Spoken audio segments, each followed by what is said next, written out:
The day you see Saturn through a telescope, it will change your worldview.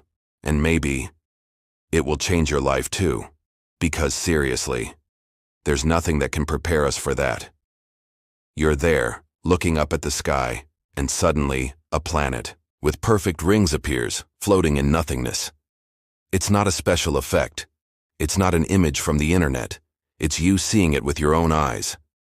And then you get that strange feeling, that everything is much bigger than it seems, that there's something going on out there that we barely have any idea about. So let's go straight to Saturn. What it is, how it works, and why it is truly one of the most impressive planets in existence. Saturn is a giant planet, the second largest in the solar system. Only Jupiter is bigger. It is so big that you could fit all the other planets inside it and still have room left over. But despite its size, it is surprisingly light. If there were a bathtub big enough, Saturn would float. That's because it is made almost entirely of gas. Its structure is strange. There is no surface where you can land. The lower you go, the more the pressure and temperature increase, until the gas turns into liquid. Then it turns into a dense mass of liquid hydrogen, and in the center a heavy core with rocks and metals. The outer part, which we see in the images, is a layer of gas in constant movement, winds that exceed 1,800 km/h, enormous storms, spinning non-stop. And all this happens on a planet that spins fast, very fast. A day on Saturn lasts only 10.5 hours. This rotation makes it somewhat flattened at the poles and wider in the middle. Its shape is not perfectly spherical. We will talk about the rings later. But first, it is worth remembering that Saturn appeared at the beginning of the solar system, almost 4.5 billion years ago. While the Earth was still a ball of lava being bombarded by meteors, Saturn already existed, an immense ball of gas isolated in space, spinning non-stop, cold, distant, and powerful. When you look at Saturn, the rings are the first thing that stand out. But what most people don't realize is, they're way weirder than they are beautiful. First of all, Saturn's not the only planet with rings. All the gas giants have them. The difference is, Saturn's rings are the only ones we can see from Earth. And here's the wild part. They're massive, over 280,000 kilometers wide. That's almost the distance between Earth and the Moon. But their average thickness? Just 10 meters. That's thinner than a building floor. Scientists often compare it to a sheet of paper the size of a city. And what are they made of? Mostly ice, dust, rock, and something that's still kinda undefined. Some scientists believe there are organic compounds in the mix. Yeah, carbon-based stuff, like what we find in life on Earth. So the rings are over 90% ice, but the rest, we still don't fully understand. Another cool thing, there are rings inside the rings. The whole system is divided into parts, A, B, C, D, E, F, and G. And inside those, even more subdivisions. The Cassini division, for example, looks like a gap between two rings, but there's still material in there, just more spread out. And why does that gap even exist? Because of a moon called Mimas. Its gravity cleans that region, pushing particles away. That's called orbital resonance. Basically, Saturn's moons are like conductors managing the movement of the rings. Some gather material, others clear it out completely. And get this, some moons orbit inside the rings. One called Pan literally looks like a flying ravioli, and it doesn't just sit there, and it sculpts the space around it. Another moon, Prometheus, stretches and pulls the F-ring, creating waves and spirals. It's like watching smoke being controlled by gravity. And if you think the rings are frozen in place, nope. They're constantly changing. Particles crashing, combining, breaking apart again. Some scientists even believe the rings may have formed multiple times over Saturn's history, that they appear, disappear, then reform again. The leading theory is that they formed about 100 million years ago, from a shattered moon or comet, but some models suggest they could be much older. The truth is, we don't know for sure. And yes, the rings are disappearing. Radiation from the Sun and Saturn's own gravity are pulling the material down. It's called ring rain. Around 10,000 kilograms of ring material fall into Saturn every second. So yeah, in cosmic terms, we're seeing something temporary. The Cassini spacecraft actually saw the particles burning up as they entered the planet's atmosphere. It also captured gravitational waves rippling through the rings, like wrinkles on a frozen disk. We think of Saturn as just a planet with rings, but really, it's an entire dynamic system, with rules, motion, tension, invisible forces. It's controlled chaos, shaped into perfect geometry. While most people focus on the rings, anyone who really gets Saturn knows the real show is in its moons. There are over 140 moons discovered so far, ranging from tiny rocks just a few kilometers across to giants like Titan, which is bigger than Mercury. Let's start with Titan. Titan is one of the most amazing moons in the entire solar system. It has its own atmosphere, rain, rivers, and lakes, but everything is made of liquid methane. The temperature is so low that methane behaves like water does on Earth. It evaporates, forms clouds, rains down, flows through valleys, and fills lakes. It's basically a frozen, alien version of Earth. NASA is sending a mission there, the Dragonfly drone, which will fly around Titan like a quadcopter on another world. Why does that matter so much? Because Titan carries complex organic molecules, the same building blocks that sparked life here. In other words, Titan might hold clues about how life began in the universe. And Titan isn't the only bizarre moon. There's Enceladus, a snow white. When Cassini discovered it shoots jets of water into space from a hidden ocean beneath its icy crust. Yes, an ocean. Under all that ice, there's liquid water. Even better, that water contains salts, organic compounds, and possibly heat from the core, an environment where life could really exist. Some scientists even bet the first extraterrestrial life we find might be on Enceladus, not Mars. Then there's Iapetus with one side bright and the other pitch black, like a yin-yang stone floating in space. It also sports a huge equatorial ridge, a sort of alien wall no one really knows how it formed. And Hyperion, tumbling unpredictably like an irregular rock, its rotation is completely chaotic.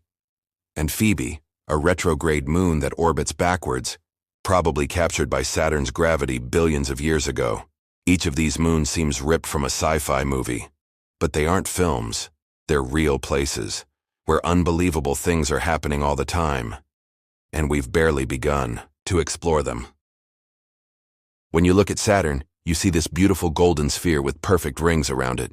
But the truth is, Saturn isn't even a perfect sphere. The planet is so light and spins so fast that it's flattened at the poles and puffed out at the equator. If you could somehow drop Saturn into a giant bathtub, it would float. That's because Saturn is mostly made of gas, a mix of hydrogen and helium, the same stuff the sun is made of. But what's inside that massive ball of gas? The deeper you go, the higher the pressure. The gas gets so compressed that it eventually turns into liquid. Go even deeper, and scientists believe there's a layer of liquid metallic hydrogen, a strange state of matter that only exists under insane pressure, and at the very center, a solid core, probably made of rock and ice, something between 10 to 20 times the mass of Earth. So yeah, Saturn is basically a cosmic onion, layer after layer of weirdness, and on top of it all, you've got the storms. Saturn has some of the most extreme storms in the entire solar system. One's over 1,800 kilometers EH, way faster than any hurricane on Earth. In 2010, a giant storm wrapped around the planet for months. It looked like a massive white scar ripping across the northern hemisphere. And the wildest part? There's a storm at Saturn's North Pole shaped like a hexagon. No exaggeration. It's literally a perfect six-sided storm spinning around the pole with an eye in the center, like a polygon-shaped hurricane. This doesn't happen on any other planet. And even now, scientists still don't fully understand why. The best theory is that it's caused by jet streams interacting with Saturn's rotation. But no one's been able to recreate it here on Earth. It's like a piece of perfect geometry embedded in the chaos of a storm. And even though Saturn is made of gas, it still has seasons. Its axis is tilted, just like Earth's. But on Saturn, each season lasts over 7 Earth years. Saturn was once just a dot in the sky. Something no one really understood but everyone felt drawn to. Early telescopes showed it was different. Galileo saw the rings but thought they were ears on the planet. It took centuries before we really started to understand what Saturn was. And then we went there. The first spacecraft to fly by Saturn was Pioneer 11 in 1979. It passed just 21,000 kilometers above the planet's clouds, and even with its limited tech, it sent back photos and data that changed everything. Then came the legends, Voyager 1 and Voyager 2. In the 1980s, they flew past Saturn like something out of a sci-fi movie. They captured the rings in stunning detail, discovered moons we didn't even know existed, and revealed the planet's enormous magnetic field. That's when we realized Saturn wasn't just beautiful. It was complex, active, and full of secrets. But then came the mission that changed everything, Cassini. Launched in 1997, arrived at Saturn in 2004, and stayed for 13 years. It wasn't just a flyby.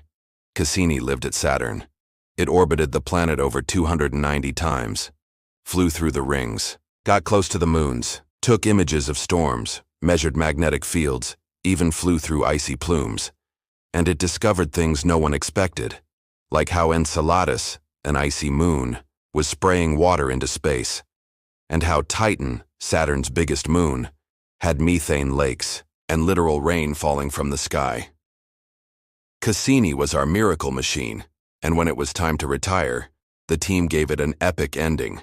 They set Cassini on a crash course with Saturn, and on September 15, 2017, it dove into the planet's atmosphere and disappeared. It was like Cassini became part of Saturn, and it left us not just with data, but with a legacy.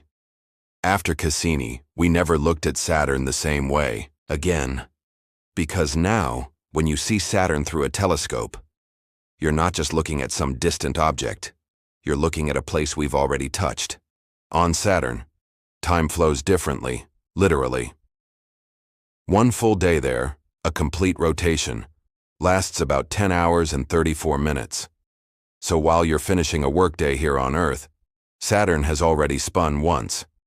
But what really twists the mind is a year on Saturn. One Saturn year equals almost 30 Earth years. If you were born on Saturn, you'd wait 3 decades to celebrate your first birthday. Now think about this. Each season on Saturn lasts about 7 Earth years. Summer, winter. Everything unfolds in slow motion. The planet spins fast but moves around the sun very slowly. It's like Saturn lives by a completely different rhythm. And because of that, the storms on Saturn follow a bizarre tempo too.